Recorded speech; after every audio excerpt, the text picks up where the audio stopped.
女人名叫小玲，是一个出生在四川的贫苦女孩，父母重男轻女，家里穷困潦倒，她只能早早辍学，从老家来到香港打工。没有学识、无依无靠的她，凭着仅剩的年轻身体和些许姿色，走上了一条不归路。虽然做着皮肉生意，却也自立自强，用赚的钱补贴家里。一次偶然，她遇到了比自己大许多的李森。李森是一名普通的香港装修工人，因为技术好挣到了一点钱，对小玲更是百般体贴。小玲也很想有个依靠。不久，小玲怀孕了，她小心地试探李森：“我有了，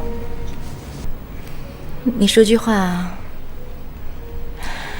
要就要，不要。在深圳打胎最方便了，没事的。”却没想到李森利落的要打电话带小玲回娘家见父母，还承诺要给小玲家盖房子装电话，来个农村现代化。这把小玲开心坏了，她感动得热泪盈眶，对未来的幸福憧憬。然而现实总是残酷的，她遇到的从来都不是爱情。很快李森便跟自己的原配妻子离婚，带小玲回到了小玲的四川老家，决定重新开始。小玲的父母都是老实巴交的农民，对来自繁华都市香港的李森很是欢迎，做了一大桌子的菜招待李森。父亲问起李森的工作，李森本是一个普通的建筑工人，却因为父亲语言不通，听成了工程师。出于虚荣心，李森也没有再解释，一家人其乐融融。这时候的小玲觉得自己是世界上最幸福的女人，就算是倾盆大雨，也好像是在为她助兴。李森实现了自己的承诺，为小玲一家盖了新房子，还装了承诺下的电话线。那时香港设施先进，经济发达，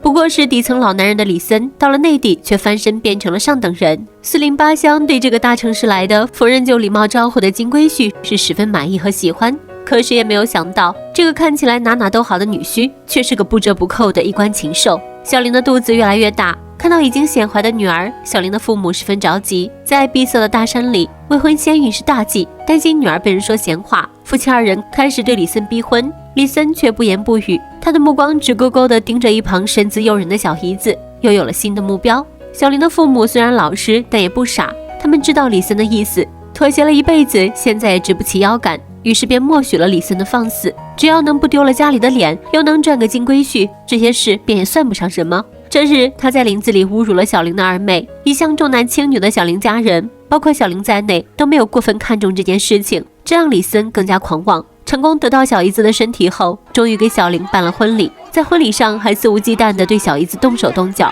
一旁的岳父岳母却只顾着接受乡亲们艳羡的目光。李森也沉浸在被人无限吹捧的生活中。沦为牺牲品的小姨子，在这之后选择远走他乡。不久之后，双胞胎呱呱坠地，可一直没有收入，李森的积蓄很快就花完了，坐吃山空的日子很快到了头。小玲的父母也不再捧高他，反而催促他俩快去香港打工，这让李森十分生气。一次，丈母娘没有像往常那样端来做好的热饭，她直接把家里养的小狗装进麻袋子，活活打死了。发泄完情绪后，李森不愿再受气，带着老婆孩子回了香港。可回到香港，李森并没有找工作，而是整日游手好闲，钓鱼玩乐，领着政府的8000元救济金度日，就连双胞胎女儿的50块钱班费都拿不出来，只能靠暴力来宣泄自己的无能。小玲是个有骨气的女人，不愿意靠救济，加上家里的开销越来越大，为了补贴家用，小玲来到餐馆打工。天生丽质的小玲很容易就吸引了顾客们的眼光，这让李森十分生气。送完女儿上学后，就专门来到饭店监视小玲的工作。此时小玲正在店里忙碌，因为长相出众，气质不俗，一个男人正色眯眯地看着她，几个小男孩也出言调戏，这些都让一旁的李森肺都要气炸了。可他不敢对别人发火，只能拿无辜的小玲撒气。回到家，小玲把李森钓来的2条鱼做好摆上桌，这是他们为数不多的草星。吃饭的时候，李森指责小玲故意穿个白衣服透视给别人看，扭来扭去的，成何体统？要是被人查到了，取消了救济金，我们一家人都得喝西北风去了。小玲忍不住反驳，她不想一辈子靠救济金度日，自己有手有脚，为什么不能出去上班？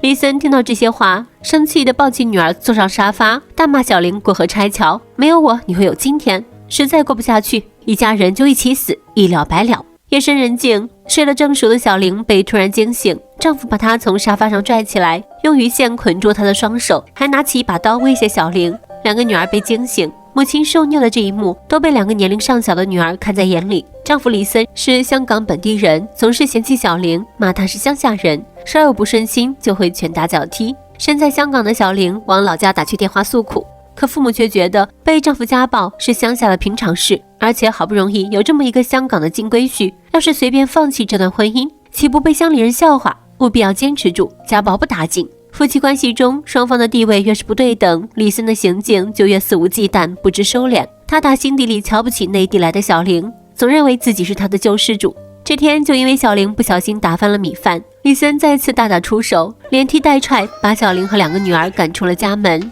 小玲浑身是伤，抱着2个女儿无助的哭泣。恰好此时邻居欧太太路过，原本还凶神恶煞的李森一下慌了神，在门口喊着让小玲进屋。他害怕被人诟病，可来不及了，只能坐在门口听外面的动静。看到小玲瘫坐在地板上，脸上还带着伤，欧太太一下就明白这是小玲被家暴了。这位善良的邻居看不下去，便带着小玲找到议员。议员告诉小玲，这样的事说大也大，说小也小，只能暂时先去庇护中心，再帮助小玲申请补助金。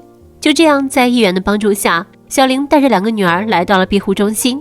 住在这里的女人都是那些被家暴的弱势群体，大家虽然性格各异，脾性不同，但同是天涯沦落人，相逢何必曾相识。小玲很快就结交了许多姐妹，大家互相安慰，互相帮助，这让漂泊异乡无依无靠的小玲第一次在香港有了家的感觉。可噩梦还是环绕在身边，李森每天电话轰炸，威胁小玲回去，甚至威胁要杀死小玲的父母。小玲也不再忍让，她再也不愿意回到那个家。李森四处寻找小玲无果，就跑去报警，各种装委屈装可怜。于是在议员的安排下，2人进行了调和。调解员是个愣头青，在他眼中，世上的夫妻都是床头吵架床尾和的。小玲十分恐惧，李森一开始还有模有样，头头是道，听到小玲说是议员给了他救助金，生性多疑的李森瞬间暴跳如雷。又听到小玲领的救助金是从他的账户里扣的，更加怒火中烧，大骂这是从乞丐碗里抢饭吃，还对小玲和他家人破口大骂。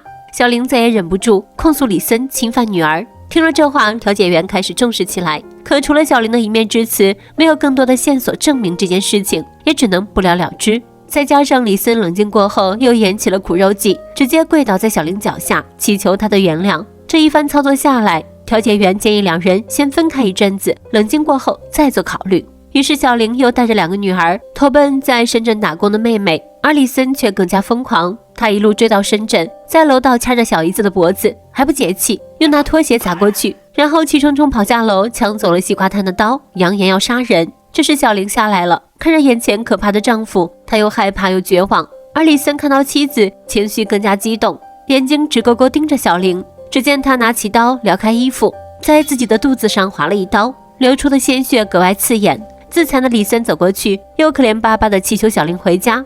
善良的小玲还是心软了，她带着2个女儿回到香港。飞驰的车窗外是万家灯火，可没有一盏是属于她的。小玲十分犹豫和纠结，女儿年纪还小，如果真的离了婚，那孩子以后要如何？面对破碎的家庭，自己真的有能力独自把2个女儿抚养长大吗？思绪和车轮一起飞驰，很快就到了香港。只可惜路上的父慈子孝，夫妻恩爱，在进入家门的那一刻，瞬间被打碎。家暴有多可怕？男人杀了妻子，又杀了2个可爱的女儿，还报警谎称妻子是凶手。小玲从深圳回到香港，丈夫李森早就在车站等着小玲。2人见面一句话都没有说，只是一前一后的走着。回到家后，李森的狰狞面目再次显露，对着小玲拳打脚踢。听到小玲说要离婚要报警，李森更加凶残，更加激动，不停地摔东西，吵闹声、怒吼声、哭泣声混成一片，玻璃碎了一地，把小玲的脚踝割出了血。这次家暴惊动了警察，逃出地狱的小玲再次被庇护中心收留。面对室友的责怪和心疼，小玲还是选择维护李森。可善良懦弱的小玲不知道，就是这样一步步的退让，才造成了之后更大的悲剧。由于小玲受伤是被警察带到庇护中心的，而2个女儿还留在家里，留在可怕的丈夫李森身边。李森的电话又一次跟来了，他威胁小玲，要是再不回家，就等着给2个女儿收尸吧。李森的声音不再是以前那般疯狂，而是冷静的可怕，像是暴风雨前的宁静。小玲拿着手机，根本不知道怎么办才好。庇护中心的姐妹们觉得虎毒不食子，纷纷告诫救女心切的小玲千万别贸然行动，必须要在警察的陪同下解决问题。小玲照做了，可是任凭他怎么求情，说自己害怕，警察都将其归结为是普通的家庭纠纷，没有理会。想求庇护中心的工作人员，可刚好是节假日，根本没有人值班。为了孩子的安全，小玲还是选择自己回去。姐妹放心不下，想跟着小玲一起回去，可小玲却觉得她的事已经累积很多无辜的好人了，不愿意再麻烦大家。就这样，小玲回到了那个堪称是地狱的出租屋，可门却被铁链锁住了，怎么敲门也没有人答应。小玲害怕极了，她再次跑到警察局报警，可警察依旧不予立案。小玲再三请求，哪怕只派一个警察陪着她也行，警察还是拒绝了。于是小玲只能独自面对，她带着受伤的脚一瘸一拐的赴约，找到了在河边钓鱼的李森，唯独不见2个女儿的身影。小玲慌了神，再三追问李森，好在女儿没有出事，只是在麦当劳吃东西。这一次小玲是真的要跟李森断个彻底，却被他哄骗回家收拾东西。于是这一家4口最后一次一起回家了。本以为自己带着孩子真的要脱离苦海，却不料刚刚进门，李森就一刀捅死了小玲，又把魔爪伸向2个女儿。小玲倒在地上，再没有力气保护孩子，只能眼睁睁看着2个5岁的女儿被自己的丈夫杀害。李森为了掩盖罪行，报警称是妻子自杀，还杀害了2个女儿。为了谎言看起来更逼真，他又拿起刀往自己肚子上捅去，却没想到力度没控制好，最后也惨死于自己的刀下。最终一家4口无人生还。在警方的调查下，这桩惨案真相大白，一时间闹得沸沸扬扬，各大媒体争相报道。面对记者的提问，警察假惺惺地撒谎称并没有接到报警。在电视机前的姐妹们看着警察虚伪的嘴脸，气得破口大骂。而在四川老家的小玲父母看着电视上的新闻，一夜苍老，可再多的悔恨也无济于事。影片《天水围的夜与雾》是以2004年的香港天水围灭门惨案为蓝本而拍摄的电影，讲述了中年离异的港博李森和来自大陆的小玲一家的悲剧故事。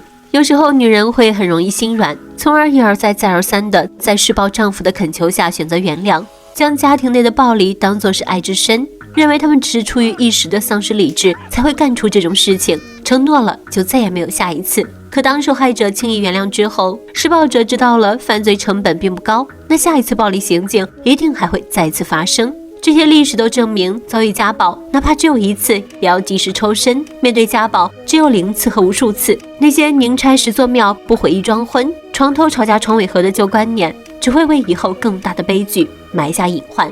一旦受到家暴，请勇敢地拿起法律武器，维护自己的权益。